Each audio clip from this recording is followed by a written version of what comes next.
Hello students, let us start 12th chapters, 12th topics. 12th का topic की शुरुआत करते हैं जिसमें आज डिटर्मिनांट सबसे पहले पढ़ेंगे। अलजेब्रा में 2 चैप्टर है 12th में पढ़ना, डिटर्मिनांट एंड मैट्रिसेस। तो डिटर्मिनांट से स्टार्ट करते हैं हम लोग और उम्मीद करते हैं यहाँ से आप लोग ज़्यादा और फोकस्ड रहोगे और 11th के जो और टॉपिक्स हैं वो आपको कंटिन्यू मैं पढ़ाता रहूँगा। लेकिन अभी 12th स्टार्ट करने का समय आ गया, इससे इंटरेस्ट भी बढ़ेगा काम में और वर्क भी फास्ट होगा। देखिए जरा 10th में पढ़े थे इक्वेशन सॉल्व करना, याद होगा। a1x b1 c1 equal to 0, a2x b2 plus c2 equal to 0, ऐसा इक्वेशन सॉल्व करना। उसमें एक मेथड हुआ करता था क्रॉस मल्टीप्लीकेशन, वज्र गुणन। क्रॉस मल्टीप्लीकेशन मेथड में क्या लिखते हैं जरा देखें उसे। x इक्वल टू y और इक्वल टू 1। x के नीचे लिखते थे ये x वाला छोड़कर बाकी दोनों b1 c2 b2 c1। y के नीचे y वाला छोड़ देते थे और c1 c2 a1 a2 और 1 के नीचे तो ये c1 c2 छोड़कर a1 a2 b1 b2, a1 a2 b1 b2। जब भी ये लिखते थे इसमें हम लोग एक ऐसे लाइन डालते हैं इसके वैल्यू के लिए, दोनों तरफ से एक सिंबल डालते हैं, लाइन नहीं डालते हैं। और यही सिंबल, ये जो आया सिंबल इस लाइन वाला, इसी को कहते हैं डिटरमिनांट। यानी डिटरमिनांट भले नाम लेकर हम नहीं पढ़े, लेकिन 10th से लेकर 11th तक में बहुत सारे टॉपिक में हम लोग इसका यूज कर चुके हैं। जैसे इस क्वेश्चन में भी देखे कि ये जो वैल्यू निकालते थे इसे कहते हैं, सिंबल सबको क्या नाम देते हैं, डिटरमिनांट। कुछ और बात बता दूं, एनसीईआरटी बुक के अनुसार पहले मैट्रिक्स पढ़ाया फिर डिटरमिनांट फिर मैट्रिक्स, उसमें मिक्स रहता है। लेकिन जब भी क्लास में जब स्टैंडर्ड लेवल पढ़ाई करते हैं बेसिक टू डेप्थ, तो दोनों चैप्टर सेपरेट करके पढ़ाया जाता है। और मेरे पास एकदम क्लियर लॉजिक है कि मैं पहले डिटरमिनांट क्यों पढ़ाता हूं, लेकिन वो आपको पता चलेगा जब मैट्रिक्स में पहुंचेंगे तब कि डिटरमिनांट पहले पढ़ाना क्यों इजी है, इफेक्टिव है, फायदेमंद है। तो यहाँ सीखे, आप फोकस करें काम पर। कह रहा है कि a1 b1 a2 b2 ऐसे जो सजाते हैं इसे कहते हैं डिटरमिनांट। वैल्यू भी x b1 c1 b1 c2 v2 c1 c1 a2 a1 c2 और इधर 1y a1 b2 minus a2 b1। ये जो निकल कर आया इस डिटरमिनांट का ये क्या हो गया, ये वैल्यू। इस डिटरमिनांट का वैल्यू ये वाला हो गया और इस डिटरमिनांट का वैल्यू ये वाला हो गया। यानी कि डिटरमिनांट को अगर डिफाइंड करें तो एक स्क्वायर अरेंजमेंट, एक वर्गाकार सजावट, नंबर्स का स्क्वायर अरेंजमेंट जिसका अपना वैल्यू हो, कैलकुलेट होकर आए, उसे कहते हैं डिटरमिनांट। तो डिफाइंड भी इस आधार पे करें, डिफिनीशन अगर लिखना हो डिटरमिनांट का, a square arrangement of numbers like a1 b1 a2 b2 which has a certain value which has certain value is known as determinant. Defined कर दिए इसे। कर स्क्वायर अरेंजमेंट ऑफ नंबर्स, एक देखिए कैसा अरेंजमेंट था, वर्गाकार अरेंजमेंट था, स्क्वायर अरेंजमेंट, और हर एक का अपना वैल्यू निकल कर आ रहा है। तो कह रहा है कि इस तरह से कोई भी स्क्वायर अरेंजमेंट हो नंबर्स का और जिसका अपना कुछ फिक्स्ड वैल्यू आए उसे कहते हैं डिटरमिनेंट, उसे कहते हैं डिटरमिनेंट। क्लियर यहां तक? कह रहा है कि ये 2/10 का इक्वेशन लिए, क्रॉस मल्टीप्लीकेशन के अकॉर्डिंग उसको सजाए। जैसे ही क्रॉस मल्टीप्लीकेशन के अकॉर्डिंग सजाए, ये दिखा कि ये b1 c2 b2 c1 इसका वैल्यू निकल के आया, c1 a2 minus c2 a1 ये वैल्यू आया, और a1 b2 a2 b1 a।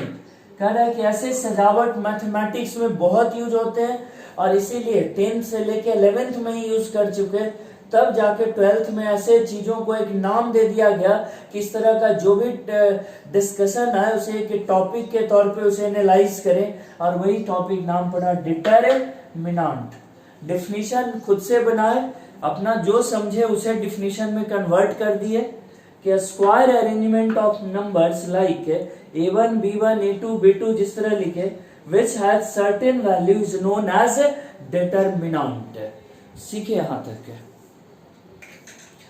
यानी कि ये जो सिंबल लिखा गया, कह रहे इस सिंबल को कहते हैं डिटरमिनेंट। दोनों तरफ जो लाइन खींच देते हैं और उसके अंदर ऐसे एलिमेंट रख दिया जाए तो इसे कहते हैं डिटरमिनेंट ऑफ डिटरमिनेंट। इसमें हॉरिजॉन्टल लाइन जो होता है a1 b1 a2 b2, इसका जो हॉरिजॉन्टल लाइन है वाला हॉरिजॉन्टल लाइन, इसे कहते हैं रो। क्या कहते हैं? रो। रो ये हो गया फर्स्ट रो, और ये हो गया कौन सा? ये हो गया सेकंड रो। सेकंड रो कह रहा है कि खड़ा वाला जो आता है लाइन, खड़ा वाले को कहते हैं, इधर लिखे vertical line. Vertical line is equal to column. Column ये हो गया फर्स्ट कॉलम, और ये जो आया इसे क्या कहेंगे? Second column. रो का वर्ड मीनिंग हुआ कतार, कॉलम मीन्स स्तंभ। रो मीन्स कतार, कॉलम मीन्स स्तंभ, अगर हिंदी वर्ड मीनिंग की बात करें। इसमें देखे कि नंबर ऑफ रो कितना हुआ, यहां लिखे नंबर ऑफ रो बराबर कितना है? 2 1 2 2 रो। नंबर ऑफ कॉलम ये भी 2 है, दोनों इक्वल है। Number of row equal to number of column, और इसी को कहते हैं ऑर्डर ऑफ डिटरमिनेंट। इसे कहते हैं ऑर्डर ऑफ डिटरमिनेंट।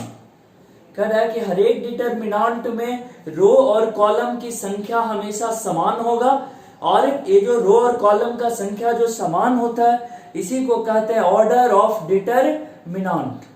अब देखें इसमें कितना रो था? 2 रो और 2 कॉलम, तो ऑर्डर ऑफ डिटरमिनेंट ये भी कितना हो गया? 2, जो पहले ही लिखे थे कि is known as determinant of order 2, पहले लिख चुके थे।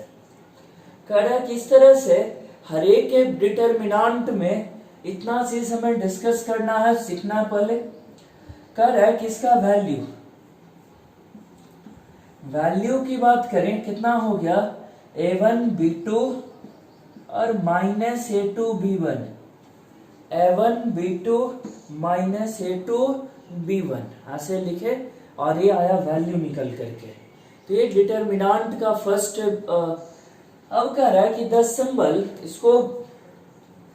इसी सिंबल को और क्लेरिफाइड वे में लिखें। देखो तो determinant equal to A11 A12 A21 A22 ऐसे लिखते हैं। यहाँ पर A11 में एक 1 जो है रो को दर्शाता है और दूसरा कॉलम को दर्शाता है। Column in which element lie, in which element lie. कहने का मतलब A11 का मतलब हो गया A11 it is the element of, it is the element of first row and आगे क्या रो नंबर भी कितना है 1 और कॉलम नंबर भी कितना है 1। यहां देखे first row and first column. तो एक इंपॉर्टेंट सीखने वाली बात है कि ऐसे डिटर्मिनांट को भले हम दर्शाते आए इस तरह से दर्शा रहे हैं, लेकिन उसका शुद्ध रिप्रेजेंटेशन जो होगा वो इस तरह से होता है A11 A12 A21 A22।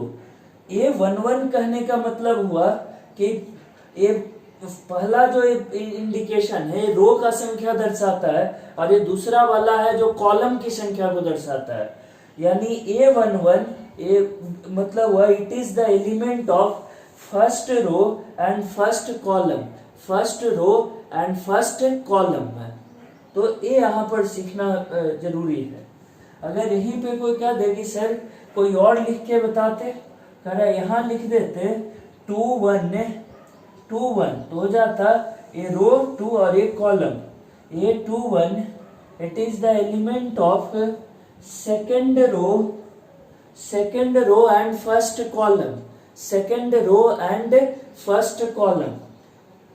देखो 2 1 का किसमें है रो नंबर सेकेंड है कॉलम नंबर फर्स्ट। A21 किसमें है भाई, इसको इंडिकेट करें तो कह रहा है कि ये है, ये देखो सेकेंड रो और फर्स्ट कॉलम का एलिमेंट है, इसी को वहां दर्शा एक सेकेंड रो फर्स्ट कॉलम। तो कह रहा है कि इसको जनरलाइज कर दिया जाए तो इसको लिखते हैं I और यहाँ लिखते हैं J। ध्यान देकर IJ, AIJ का मतलब हो गया यहाँ AIJ it is the element of ith row and jth column, element of ith row and jth column है। इस बात को और यहां सीखते हैं, थोड़ा चेंज करें। A1 B1 C1 A2 B2 C2 A3 B3 C3। कह रहा है कि इसमें देखो number of row 3 number of column 3, तो ऑर्डर कितना लिखेंगे इसका ऑर्डर 3। यहां पर दर्शाए A1 B1 C1 A2 B2 C2 A3 B3 C3। तो ये हो गया सेकेंड रो और ये वाला थर्ड रो। खड़ा में भी फर्स्ट कॉलम ये हो गया सेकेंड कॉलम और ये हो जाएगा कौन सा थर्ड कॉलम। वैल्यू तो इसका निकालते हैं तो थोड़ा बड़ा आएगा, निकाल करके आपको सिखाते बताते हैं, आगे पढ़ेंगे उसको। वैल्यू से पहले इसको लिखना थोड़ा सीखें। यहां पर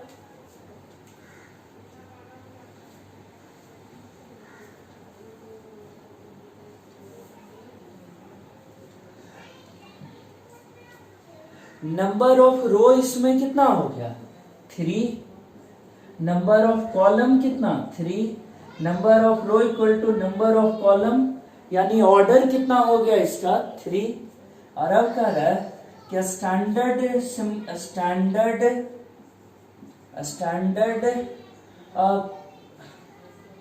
नोटेशन, अगर डिटर्मिनांट को स्टैंडर्ड वे में यहां दर्शाया जाए तो ऐसे दर्शाते हैं A11 12 13 21 22 23 31 32 और A33। लिखते समय ये बात सिखाते देख ये फर्स्ट रो का लिख रहे हैं, तो रो हमेशा 1 रहेगा, कॉलम ये पहला कॉलम है, ये दूसरा कॉलम है, तीसरा, तो हो गया 1 2 3। इसमें रो हमेशा 2 है तो 2 रहेगा, लेकिन कॉलम 1 कॉलम 2 कॉलम 3, इसमें रो 3 3 और यहां भी हो गया 3। रो नंबर 3 है, column first, column second, column third. तो कह रहे इस तरह से इसको दर्शाते हैं। और इसमें ये 1 1 का मतलब हो गया element of first row, element of first row and first column. A 2 1 का मतलब हुआ एलिमेंट ऑफ, देखो यहाँ 2 1 है, पहले 2 ए रो को दर्शाएगा और 1 कॉलम को, element of second row and first column.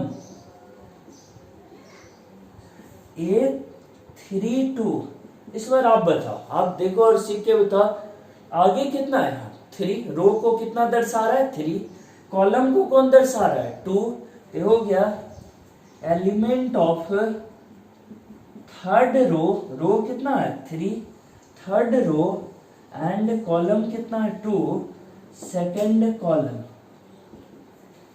इस तरह से एक डिटरमिनेंट का बेसिक सीखे, नोटेशन ये सब। और अब इससे आगे कह रहे कि विधिवत चैप्टर के तौर पे डिटरमिनेंट भले यहाँ पढ़ रहे हो, लेकिन ये हम लोग पहले 10th 11th में इसका बहुत यूज कर चुके हैं।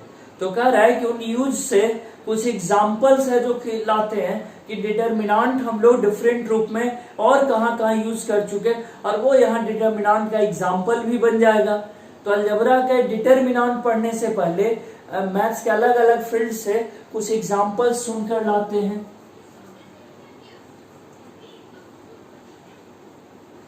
एग्जाम्पल्स, और पहला area of triangle whose vertices are given,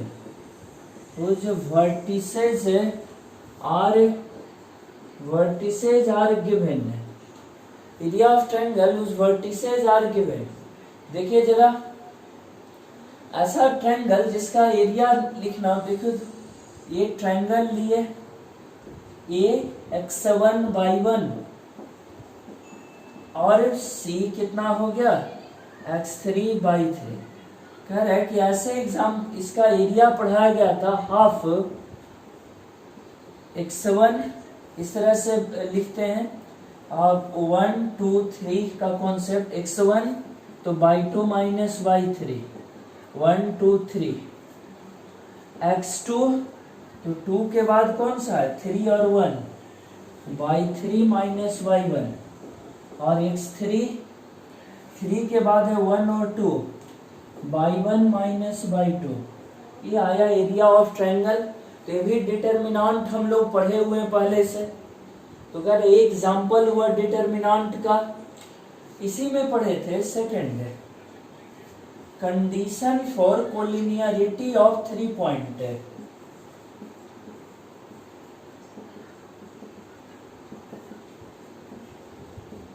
अगर 3 पॉइंट एक ही लाइन पे हो, कोलिनियर हो, तो उसका शर्त क्या होगा। 3 पॉइंट एक ही लाइन पे हो, देखिए जरा, ये तीनों पॉइंट एक लाइन पे आ जाए ए बी सी, तो एरिया इक्वल टू हो जाता है 0, और एरिया 0 करेंगे तो ये total half x1/2 minus by3 plus x2 by3/1 और प्लस x3/1 माइनस by2 और इक्वल टू 0। ये भी पढ़े थे कंडीशन फॉर कोलिनियरिटी में कि 3 पॉइंट किसी प्लेन में कोलिनियर यानी एक ही लाइन पर कब आ जाता है, संरेख कब हो जाता है। कोलिनियर का वर्ड मीनिंग संरेख, खूब पढ़े आप कोऑर्डिनेट ज्योमेट्री में। तो अगर 2 एग्जांपल लिए, और एग्जांपल इसको क्लीन करके देता हूं। Area of triangle whose 3 sides are given, एक ट्रायंगल जिसका 3 साइड दिया हुआ रहे उसको भी कैलकुलेट करने के लिए हम लोग डिटरमिनेंट ऑलरेडी यूज कर चुके और उसे यहाँ एग्जाम्पल के तौर पे लिखेंगे।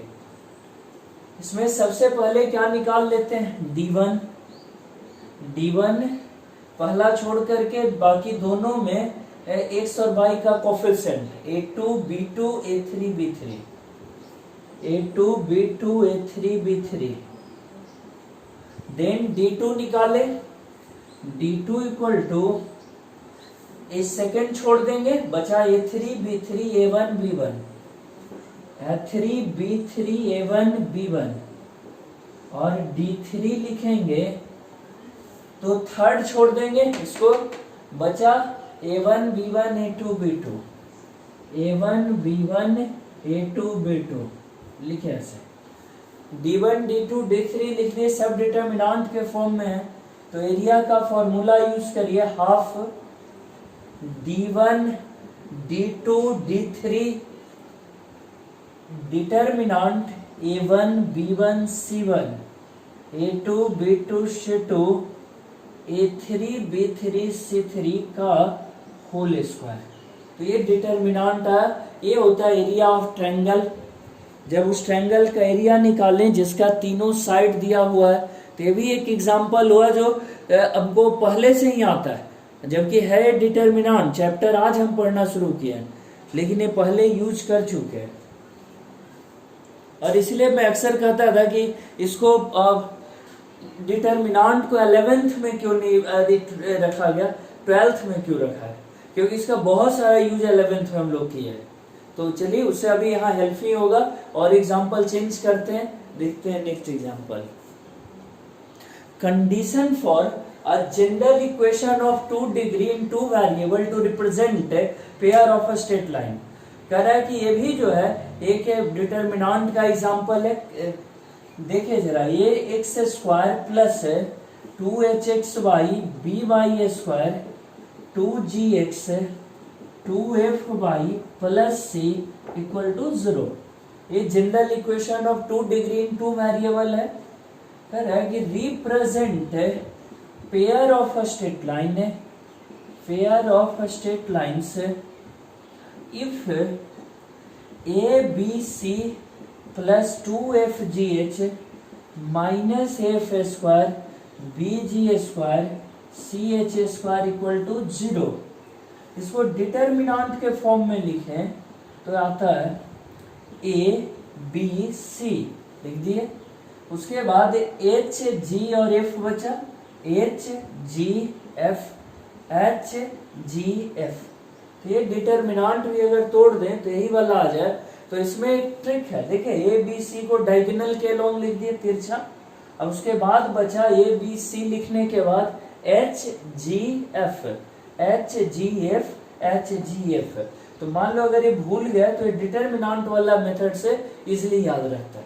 लेकिन यहाँ तो बस जस्ट एग्जाम्पल के तौर पे पढ़ रहे हैं कि ये सब डिटरमिनेंट के वो एग्जाम्पल्स हैं जो हम लोग पहले पढ़ाई कर चुके, जो यूज में ला चुके हम लोग, और वो उसी का भी चैप्टर पढ़ने वाले हैं। तो एक दो एग्जाम्पल और लेते हैं जो, और फिर आगे चैप्टर्स को बढ़ाएंगे। डिटरमिनेंट का एक और example equation of a straight line through 2 given points है। अब इसको देखें, कह रहे हैं कि लाइन पर 2 पॉइंट दे दिया गया, x2/2 x1/1 और फिर है pxy।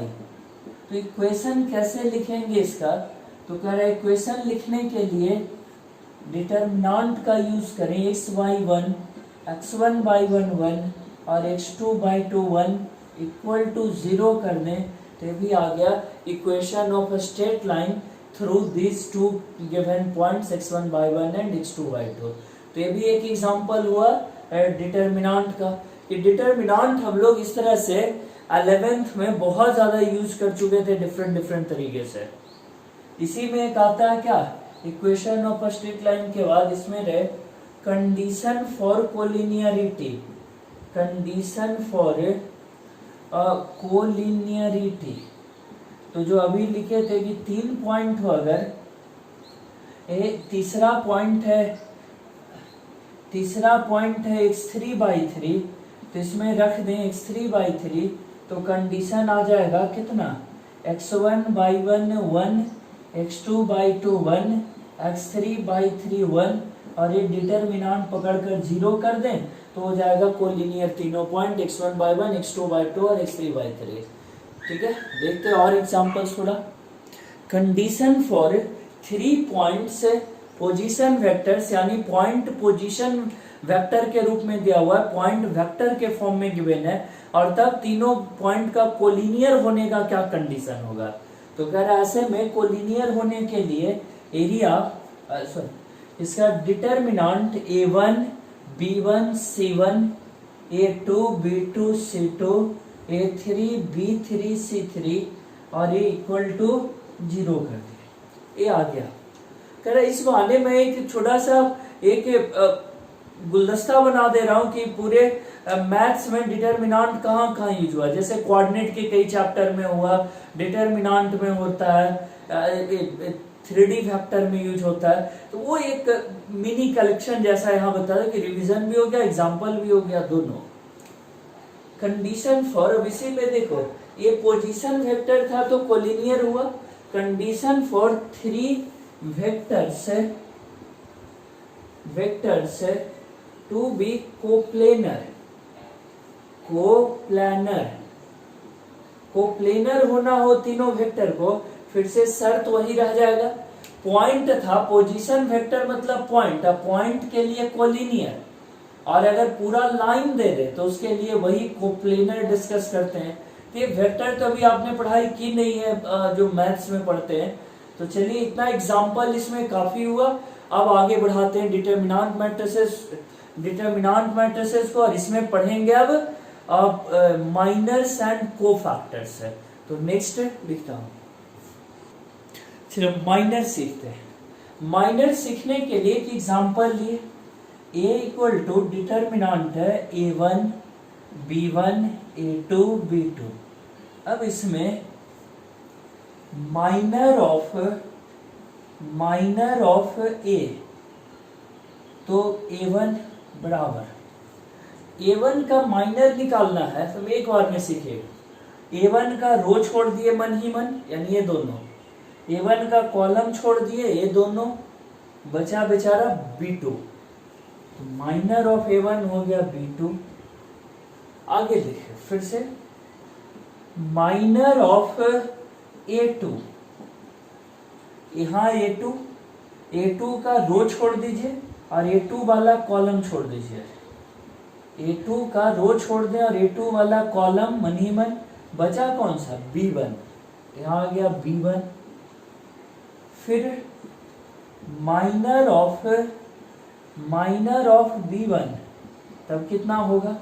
अब इसको समझ चुके हैं कि b1 का रो छोड़ देंगे और b1 का कॉलम, तो b1 का रो में ये छूटा, इस बार थोड़ा आप इंडिकेट करके दिखा देता हूँ। b1 का रो छोड़े और b1 का कॉलम, बचा कौन सा a2, तो a2 आया निकल करके। तो इसी बात को परिभाषा में कन्वर्ट कर दिए कि किसी भी डिटरमिनेंट के एलिमेंट का माइनर्स वो डिटरमिनेंट होगा जो उस एलिमेंट वाले रो और एलिमेंट वाले कॉलम को छोड़ने पे आ रहा है। किसी भी डिटरमिनेंट के एलिमेंट का माइनर वो डिटरमिनेंट होगा जो उस एलिमेंट वाले रो और एलिमेंट वाले कॉलम को छोड़ने पर मिले, जैसे बचा इसमें a2। डिफिनेशन पढ़े, the minor of a given element of a determinant, एक डिटरमिनेंट के दिए हुए एलिमेंट का minor is the determinant of element which remains after deleting row and column in which the element stand। जिस रो और column में element खुद लाई कर रहा है उस रो और कॉलम को डिलीट कर दें, हटा दें, उसके बाद जितना बच जाएगा वो उस एलिमेंट का माइनर कहलाएगा। इसको थोड़े बड़े एग्जांपल्स में के जरिए अगर सीखना चाहें तो 3 ऑर्डर वाला, तो वो करता हूं। देखिए जरा 3 ऑर्डर वाले में देखें आप, A11 A12 A13 A21 A22 A23 A31 3233। अगर इसमें लिखना हो A11 का माइनर ऑफ A11 बराबर M11 कितना आएगा? देखिए डिफिनेशन कहता है कि जो एलिमेंट आप ले रहे हैं, जब एक बार में सीखे, जो एलिमेंट आप ले रहे हैं उस एलिमेंट का रो छोड़ दीजिए और कॉलम छोड़ दीजिए। ए एलिमेंट ले रहे हैं तो इस एलिमेंट का रो छोड़ दीजिए और इसी एलिमेंट का एक कॉलम छोड़ दीजिए। देखिए मैं देख आपकी तरह रहा बट इंडिकेट यहाँ कर रहा हूँ कि इसी का एक रो छोड़ कॉलम छोड़ दीजिए और इसी का क्या रो छोड़ दीजिए। बचा कौन सा बेचारा? A22 23 32 33 A22 A23 A32 33 यही बचा। सेम काम फिर लिखे, एक और सीखे। किसका कर दो? माइनर ऑफ A32 का कर देता हूं, माइनर ऑफ या 23 का A23 M23। माइनर्स को किससे डिनोट कर रहे हैं? M से। M23 इक्वल टू कितना है? 23 वाला रो चला गया मन ही मन, इस बार काट के दिखा देता हूँ। 23 वाला रो चला गया और 23 वाला कॉलम। बचा कौन बेचारा है? 11 12 11 12। नीचे कौन सा बचा? 31 32 31 32। यही आया निकल करके, जो माइनर्स होगा इसका माइनर्स कहलाएगा। सर है कि M से डिनोट करते, MIJ का मतलब हुआ minor of elements in ith row, element in ith row and jth column. ये मतलब हुआ इसका, जो समझ भी रहे आप लोग। चलते चलते एक और किसी का लिखने आपके हिसाब से 22 का लिख दे रहा हूं। 22 का लिखेंगे मन ही मन, 2 का रो छोड़े 2 का कॉलम। ये जो स्पेशली काटे हैं वो इसके लिए काटे हैं, तो ए यहाँ इंडिकेट क्या हुआ? A22 का मन ही मन छोड़ना होगा, एक बार कॉलम छोड़े एक बार रो। 11 13 31 33 बचेगा। A22 का निकालेंगे तब, इसका कॉलम छोड़े इसका रो 22 वाला, तो आया A11 A13 A31 A33। ये आया निकल करके इसका माइनर। तो माइनर लिखने के लिए यहाँ M लिखना चाहिए था M22, तो ये लिखना सिखाया आपको माइनर्स। माइनर्स के हेल्प से कई बार न्यूमेरिकल एग्जांपल कर देते हैं। कोफैक्टर्स कर रहा है कि इफ M अगर हमें माइनर्स निकालना आ गया तो कोफैक्टर भी उससे निकाल लेंगे। पढ़े definition. If Mij is the minor of element Aij, then its cofactor is -1 to the power I plus j Mij। यानी माइनर ही निकालना काफी है, और माइनर निकाल कर किसे सिर्फ इंटू कर दें? -1 to the power I plus j। फिर से दोहरा रहा, minor into -1 to the power I plus j, इसे कहते हैं कोफैक्टर है। एग्जाम्पल से सीखें। कोफैक्टर ऑफ A11 बराबर C11 equal to -1 to the power I plus j। I कितना है? 1, j कितना है? 1, 1 plus 1 और M11 बराबर इतना। देखे थे, सीखे इसे जरा। कोफैक्टर ऑफ A11 डिनोट किससे किए? कोफैक्टर है तो किससे डिनोट करेंगे? C11 किए। यहां देखना C11 का formula -1 to the power I plus j, तो -1 to the power I भी 1 है j भी 1 है, लिख दिए। और इंटू Mij, तो Mij 1 1, -1 पे 2 पावर +1 हो जाएगा। M11 आया, वही लिख दिए, वही कोफैक्टर हो गया। यानी सम टाइम माइनर और कोफैक्टर इक्वल हो जाएगा, सेम हो जाएगा, जैसे अभी हुआ। अब लिखें कोफैक्टर ऑफ A23 बराबर C23 और equal to -1 to the power 2 + 3 m23। अब देखिए 2 3 का कोफैक्टर लिखना है इसका, यहाँ 2 3 था, 2 3 का कोफैक्टर लिखने के लिए माइनर मेरा पहले से लिखा हुआ था, माइनर में सिर्फ कितना से इंटू होगा, -1 to the power i + j, वहां देखेंगे i + j तो क्या i2 और j3, 3 2 5, -1 पर 5 पावर, -1 पर ऑड पावर हो तो वो निगेटिव रह जाता है, यानी आगे m23 के आगे यहाँ क्या लग जाएगा, minus. Cij = cofactor of element in ith row and jth column. यहां लिखे C22 बराबर -1 to the power i + j m22 बराबर 2 2 4 -1 टू दी पावर 4 हो गया +1, यानी जैसा था m बस यही रह गया कोफैक्टर। तो इस तरह से हम लोग कोफैक्टर और माइनर्स निकालना सीखे दो किसी भी डिटरमिनेंट के एलिमेंट्स के लिए, माइनर्स एंड कोफैक्टर्स। माइनर्स से कोफैक्टर लाने के लिए सिर्फ साइन बदल जाता है, प्लस माइनस इस तरह से। इसको एक मैजिकल वे में भी हम लोग लिख सकते हैं ऐसे, देखो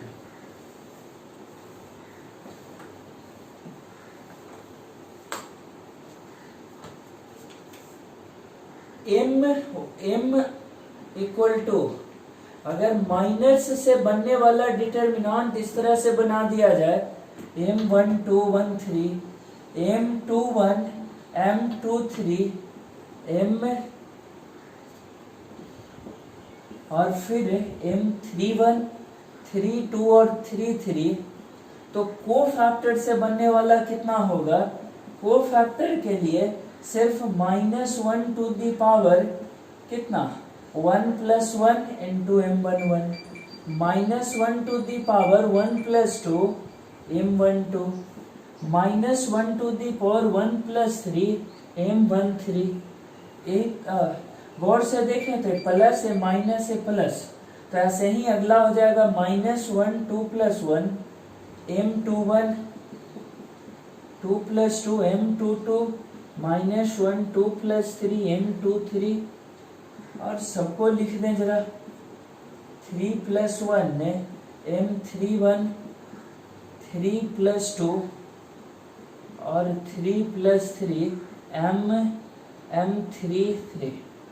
अगर इतना लिखे तो अगली बार क्या हो जाएगा, आप गौर से देखें, इसके बाद आ जाएगा पहला प्लस है, दूसरा माइनस है, तीसरा प्लस है, फिर माइनस है, प्लस माइनस है, फिर प्लस माइनस और माइनस है। तो ये अल्टरनेट एक बन जाता है, अल्टरनेट एक प्लस एक minus, plus plus minus plus, कहीं भी आप देखो इसमें अल्टरनेट ही रहेगा, एक प्लस एक माइनस का अल्टरनेट एलिमेंट। तो अगर माइनर निकल जाए तो इतना कौन लिखने जाएगा, सीधा सीधी plus minus plus minus plus minus, alternate plus minus अगर सजा दें तो उससे भी काम बन जाएगा। अगर हम माइनर्स निकाल लिए तो लाने के लिए कोफैक्टर सिर्फ साइन बदल दें प्लस माइनस अल्टरनेटली, तो अपने आप माइनर से किस में चला जाएगा, कोफैक्टर में चला जाएगा। तो बस अब कोफैक्टर का एक आध न्यूमेरिकल एग्जांपल, प्रैक्टिकल एग्जांपल करके सीखते हैं, देखते हैं। ये माइनर्स और कोफैक्टर सीखने के लिए एक क्वेश्चन करते हैं हम लोग, find the determinant of minors and cofactors of the determinant 2 3 4 7 2 -5 at -1 3। ऐसे डिटरमिनेंट का माइनर्स और कोफैक्टर्स निकालते हैं। देखना, फॉर 2 का माइनस फॉर 2 का रो छोड़े, 2 का कॉलम छोड़े, बचा 2 - 5, 2 का रो छोड़े, 2 का कॉलम छोड़े, बचा ये चारों, -1 3 6 - 5, ये आ गया 1। तो कह रहा है इसी तरह से माइनस फॉर 3 का कॉलम छोड़े और 3 का रो, 7 3 माइनस 5 8, 7 8 माइनस 5 3, ये बचा। 3 का कॉलम और 3 वाला रो छोड़े तो 7 5 8 3 बचा। 7 3 21 और minus 8 5 40 minus 40, 21 plus 40 equal to 61। तो ऐसे ही सबका निकालेंगे। तो इतना हर बार लिखते नहीं रहेंगे, इसका भी एक तरीका है, यहाँ सिखाता हूँ, सीखे लिखे। पहला 2 तो निकाल चुके, 2 और 3 का 1 और ए माइनस वाला लिखना चाह रहे हैं तो यहाँ लिख दें m बराबर 2 का आया 1, 3 का आया 61। अब देखो 4 का, जब 4 का लेंगे तो यहीं पर क्वेश्चन में ही इसका मन ही मन रो छोड़ दिए और इसका कॉलम छोड़ दिए। -7 -16 आ गया कितना, -7 और -16, 16 और 7 23 -23। फिर एक बार और प्रैक्टिस करें, अभी 6 बार मौका मिलेगा सीखने का। 7 का लेंगे, 7 का रो छोड़े, ये वाला जिसपे उंगली फिरा रहे हैं, और 7 का कॉलम छोड़े, बचा 3 3 9 -4 इंटू 1, तो 9 -4 ऐड हो गए 13। तो ऐसे लिखे। फिर 2 का निकालना चाहे, 2 का कॉलम छोड़े, 2 का रो छोड़े। देखो 2 का कॉलम 2 का रो, बचा 3 2 6 -8 4 32, 6 -32 कितना होगा, -26 है। फिर अब 5 का, इसका 5 वाला कॉलम छोड़े, 5 वाला रो, बचा -1 इंटू 2 एट 3 24, तो -2 -24 -26 है। फिर 8 का देखें, 8 का कैलकुलेट करेंगे, इसका रो छोड़े कॉलम, -15 -15 ये दोनों इंटू हुआ, 4 2 8 -8 -23। और फिर -1 का रो कॉलम छोड़े, -5 इंटू 2 -10 -28 है, -38। और 3 का 2 2 4 -21 -17। तो ये लिख दिए टोटल माइनस। आपको याद होगा अगर को फैक्टर लिखना है तो प्रत्येक माइनर में आगे प्लस, फिर माइनस, फिर प्लस, फिर यहाँ प्लस था तो यहाँ माइनस, फिर प्लस, फिर माइनस, यहाँ माइनस, फिर हो गया प्लस, प्लस माइनस और तब प्लस, अल्टरनेट। देखो शिकायत है कि माइनर अगर मिल जाए, माइनर निकालने के बाद को फैक्टर लाना हो तो शिकायत है कि अल्टरनेट खाली प्लस माइनस हम अरेंज कर देंगे। यहाँ पहला प्लस, फिर माइनस, फिर प्लस, माइनस प्लस माइनस, जो टर्म था वो एज इट इज ब्रैकेट में लिख दिए, और ब्रैकेट में लिखने के बाद आगे plus minus plus, minus plus minus, alternate plus minus arrange कर दीजिए, और इस तरह से निकल कर आ जाएगा इसका वैल्यू को माइनर्स का और को फैक्टर्स का। तो चलिए यही रिवीजन करते हुए नेक्स्ट वीडियो स्टार्ट करेंगे। आज का इंट्रोडक्शन वीडियो हम लोग यहीं पर एंड करते हैं, और जब 12th स्टार्ट हो गया तो स्वाभाविक है आपको और ज्यादा केयर करना होगा दोनों पे, 12th वाले सेक्शन पर भी और 11th वाले सेक्शन पर भी। ठीक है, थैंक यू वेरी मच।